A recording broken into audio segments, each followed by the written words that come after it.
What is up, everybody? My name is Justin Alvarado, and welcome to the MVP podcast.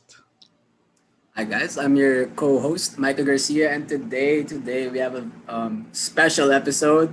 Usually we've been doing players, but right now we got someone different. Let me just hype this man up right here, um, the hype that he deserves. So for today, we have an SEC licensed certified securities representative and a certified investment solicitor.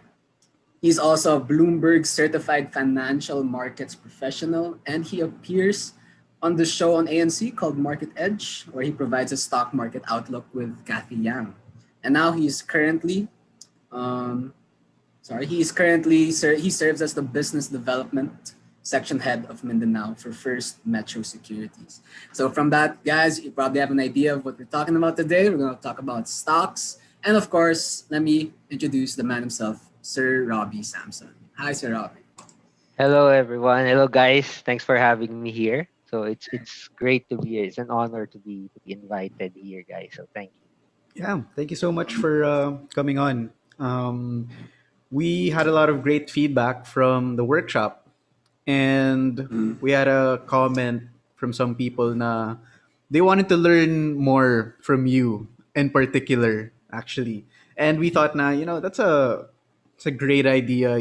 Try to continue the relationship we've built, and try to have a podcast. So super happy and excited that you're on yeah, here, and yeah, Yeah. get into it. yeah, Yes, yes, game. yeah. Me personally, I'm very excited for this. I'm gonna be a student in this episode. Man, I think I need to bring out a pen and notebook. But all right, let's get started. yeah. So Yeah. it's one of the for me one of the life skills, of course, is how to handle your money, obviously. And for me, like even in high school, I feel like it's something that's not really touched on. You know, like how to save money, how can you make more money Right. in an efficient way. So yeah, so Rob, I want to know for you, can you talk us through the importance of investing?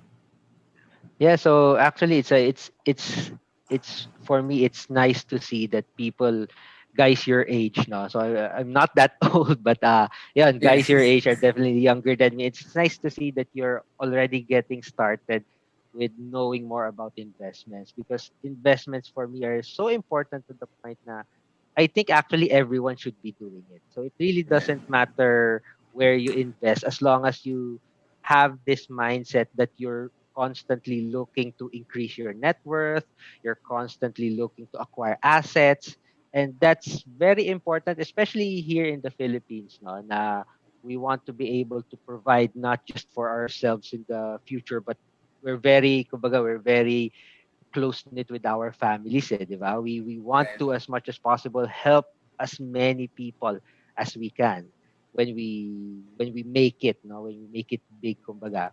And so it's important that we know how to make our money work for us. So that's the importance of investing. That's something that I think is very very encouraging to see, because with the kumbaga, with the advent of the internet, it's gotten much easier to invest in so many different So true. instruments, no? So Yeah. kaya it's Correct. nice to see that even sports cards Right. right now are starting to gain legitimacy as a form of asset. So it's Right. slowly moving away from being Right. purely a hobby and into as a legitimate asset class, and that's wonderful for all of us that love sports, di ba? Yeah. And it's a nice way to learn about just investing as well. Or it's also a nice segue to stocks also. Because of course, right, fun way to learn about it, how to see how the value could go up, go down. Yeah. So there's actually a lot of ano. That's why when you guys brought me in here today, I was very excited, because there's actually a lot of, for me at least, there's a lot of similarities between stocks and sports cards investing. So it's just that the dynamics that affect the prices are different, but the mindset that you use are actually very very similar. And that's why it's nice to learn about stocks as well because it's the more traditional kind of investing. So if you're able to understand why they move in the first place, it's going to be much much easier to transport what you know from there into investing in sports cards because kasi sports cards kasi they're a bit more emotional to us. So we're a bit more closely Right. tied to sports cards because Right. we love the players, di ba? We love the sport, we love the teams, we love the players. So there's a Right. different kind of attachment that you get from sports cards Right. compared to let's say stock. So you're a bit more emotional when it comes to investing in sports cards, and that's generally, at least in the investing industry, in the finance industry, when you become too emotional to attach to your investments, that's not always a good thing. That causes you to hold on longer than you would want to. That causes you to dismiss other opportunities instead of others. So that's something that I think can be perfectly or at least helped by when you have a background on stock market investing. Right, right. Yeah, so especially when you get your emotions in the way, like you lose your rationality when it comes to making decisions with your investments. Totally agree. Yeah, Totally agree. yeah, definitely, definitely. So that's something that I'm very very excited about here to discuss now because investing is something that I truly truly believe in. I've been doing it for more than 10 years now. And back then, actually, it was very, very hard because Mm-mm. there were 12 years ago, wala pa kasi itong internet. Hindi pa mabilis yung internet sa Pilipinas. So Wow. it's not it's not easy to stream. It's not easy to go on YouTube. So there's none of stuff like this back at that time. So I had to just attend in-person seminars, read books that are usually Wow. written by foreign authors that you can't always relate to because the Yeah. financial markets Mm-mm. in other countries are much more advanced than in the Philippines. Right. So kaya it's nice to see that lots and lots of students, lots and lots of young people are really getting into investing in general. And then that's the time they diversify into the different asset classes. All right. So yeah, before we further dive into investing in stocks, just want to know, sir, what got you started with investing in the first place? You mentioned you started 10 years ago. So Yeah. at that time, what made you what made you want to be an investor and stock? Yeah, so it's actually very simple, no? What really made me start investing was just the simple knowledge that inflation is real. That the money that we have right now is not going to be able to buy as much in the future. So that's a very very simple, that's a very basic answer, but that really what sparked my interest when it comes to investing because I wanted to find a way wherein I could make my money work for myself now. So kumbaga, I realized early on that I didn't want to have to work for my money until I'm so old. No? So I wanted to make sure that while I'm still healthy, while I'm still young, while I'm still working, I need to make sure that a portion of my money is also working alongside me.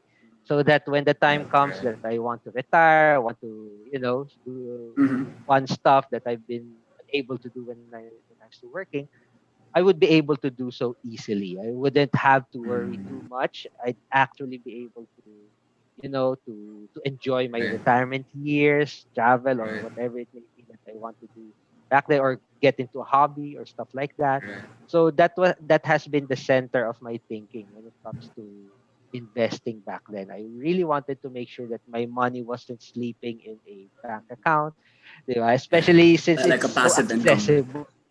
Yeah. Yeah, that's correct. Yeah. That's correct. So I wanted to make sure na it's not sleeping. I wanted it to be a little bit inaccessible to me Right. because Right. back Right. then, of course, when you're young, fresh off college, di Yeah. ba, you don't have any responsibilities. Your Daming salary temptation. is your own. Oh, dami, di ba? Parang Totoo. no one to do it, di ba? You don't have to share it with anything. You don't have to contribute Yeah, to yeah. groceries, to electricity. Uh-huh. So my money was all mine. So it's very easy to spend it on things that might not actually be worth that much in the future. So I wanted to make sure that a portion of my money early on was into stuff that I could benefit from. Sure. That's why back then nga, di ba? That's why when I encounter young people like you know, when I encounter Yeah. students, I tell them if you can save and invest as much as 80% of your money. Yeah. No? Because Yeah. if you're still not burdened by any responsibilities, yung mga grocery stuff Mm-mm. like that, save all, Right. invest all of it. No? Invest as Right. much as you can. And the great thing now is that Uh-huh. you can actually invest pala in things that you enjoy.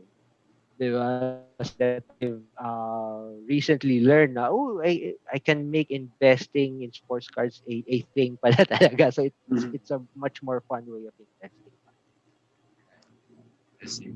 Totally.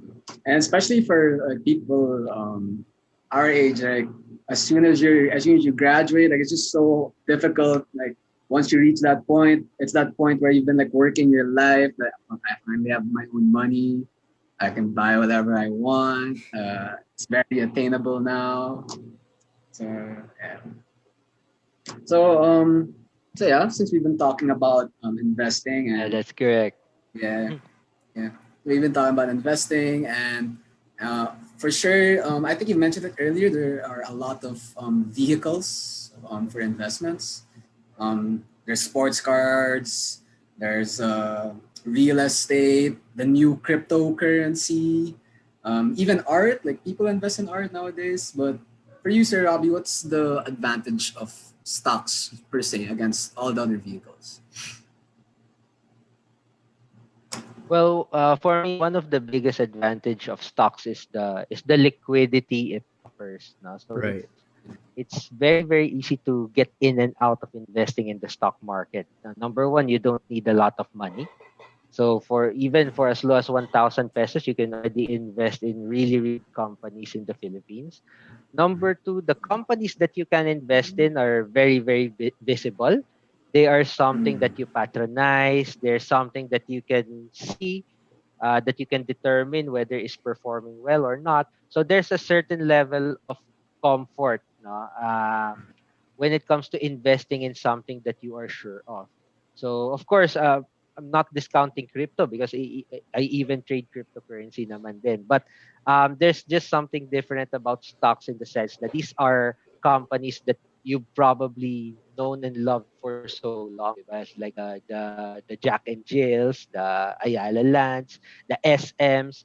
We all know that they are part of the Filipino culture na, 'di ba? They're Mm-mm. culturally relevant. And so that's something that's going to be very easy to understand. And I think that's one of the biggest reasons why if you ever decide to venture into the riskier type of investment, stocks are a great place to start because they offer you the upside that you would want compared to bank accounts, compared to time deposits, but um they're also not still relatable to the common person. You can see them when you go to Jollibee. You can see when there's a long line, and then you can determine, Yeah. "Oh, that's a good thing." They're Diba? doing good. I Right. invest in Right. Jollibee. Right. Then Right. whenever I Right. pass by this branch, there's a long line. Every lunchtime, there's people lining up. They're crowding the place, so you can easily determine whether things are going well or not from that kind of perspective. So I think that's one reason why stocks are generally one of the first things that people consider when they want to venture into the riskier type of investing. I see. I Makes see. sense. Makes a lot of sense. So, first off, like stocks definitely more attainable than getting into real estate or buying a 1 million peso artwork and sell it in like how many years? For Yeah, Definitely, sure. yeah. definitely So more it's the attainable for the liquidity public. basically. Okay. Yeah, it's basically the liquidity, the affordability because Yeah. art, sports cards, real estate, they Mhm. offer they have their own pros, no? They have their own Yeah. Right. benefits. But if you're starting out with just 5,000 pesos, 10,000 pesos, you're not really going to be able to, even in sports cards, di ba? Parang Yeah. 5,000 pesos for sports cards, it's not going to buy you the really good quality Right. cards. Mm-mm. Right. So Right. that's something that you can do at the very least with stocks right now. And that's something that I'm also envisioning will be happening for the sports card industry in the future, actually. Uh, Making it affordable for a lot of people. I actually have a question about cryptocurrency because you said that you've been trading a cryptocurrency, right, Sir Robby? Um, for Ethereum, what's what's Ethereum? Like I've been hearing that as a Ethereum because like I have a friend who built this some sort of machine that apparently prints out Ethereum, and he says like he earns money from printing out the Ethereum. So I just wanted to ask like, what is Ethereum mismo?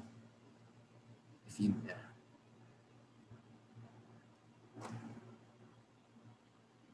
Yeah. So I think that's a different kind of investing. So I think what your friend is doing is mining the Mining, Ethereum. yeah. So Yeah, exactly. Mm-mm. Yeah. I don't really engage in the actual mining of cryptocurrency. So I Okay. essentially just trade what's already out there because it's Okay. easier. Mhm.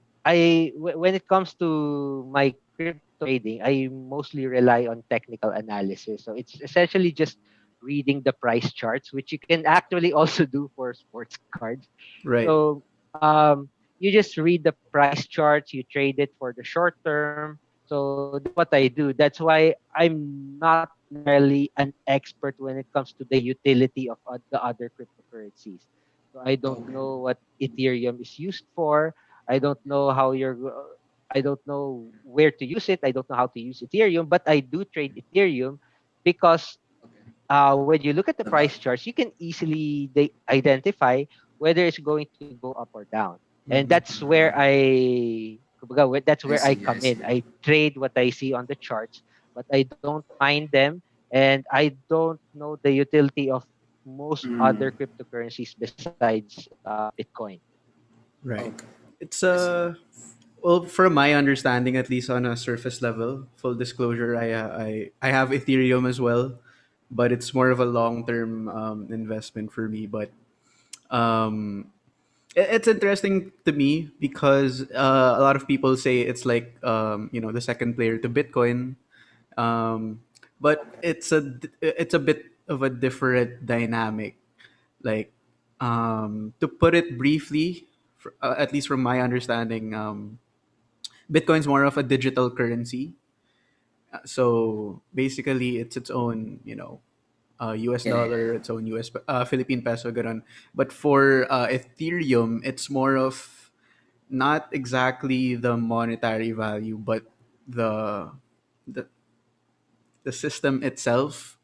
So if, for Mhm. example, it's a Bitcoin's a payment system, Ethereum's more of um, it's more of the electricity, gets ba?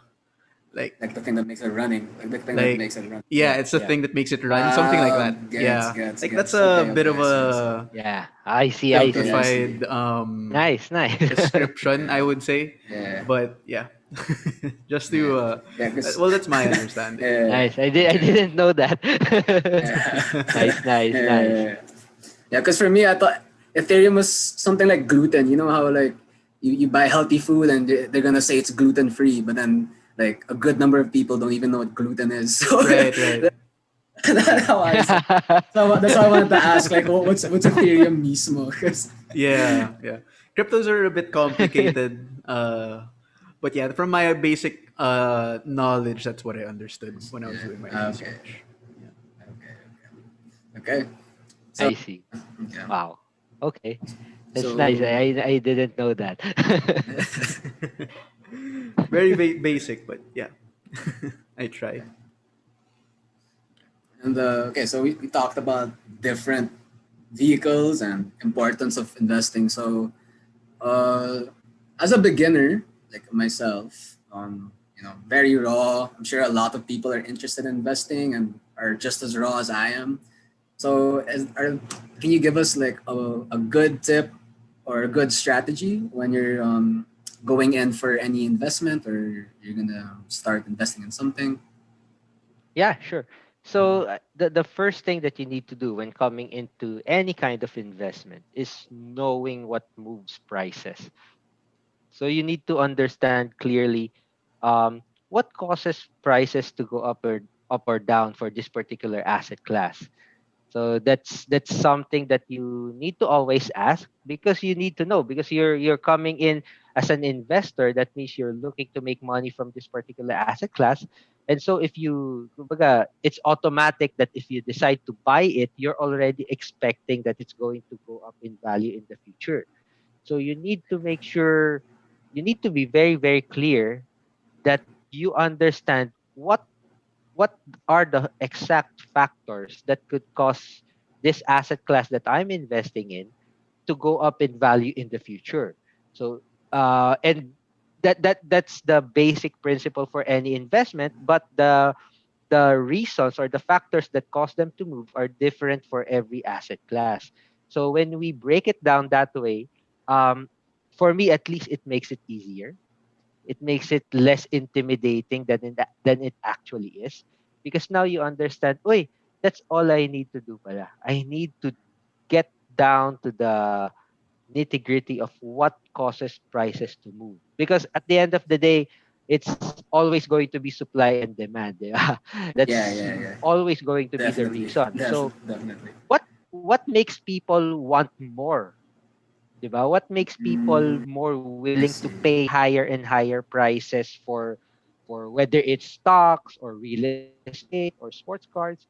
What is that thing? What is it that causes them to be willing to pay more and more for these kinds of things? And once you understand that clearly, it makes it less intimidating, and the chances of you making money from this investment, for me, they dramatically go up. And that's something that really I wanted to determine before I got into sports card investing. No, that's why I spent I spent a lot of time. No? That was the month that I wanted to learn about sports card investing. It's like I slept at 3 a.m. every day, Wow. just researching, Yeah, taking in yeah, all the information, because I wanted to know why.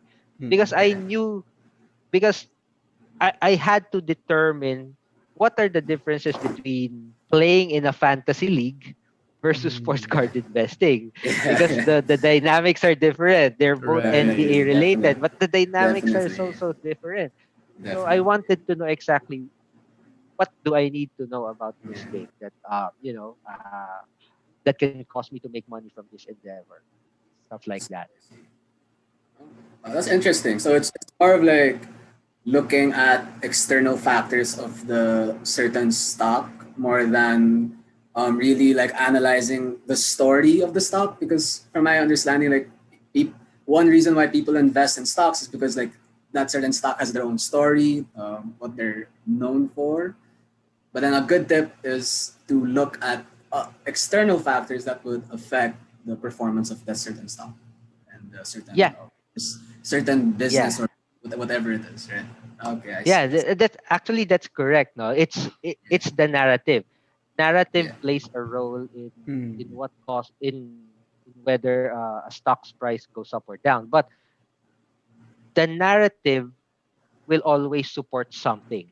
So in the case of the stock market, there's a narrative that's being played out, diba? You see stocks like, yung mga AC Energy, Dito, PHA. Those are stocks that are Right. high flyers because they have the narrative.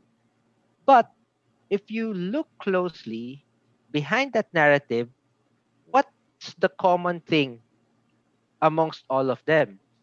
The narrative is telling us, no, it's telling the public that this company is going to make more money in the future.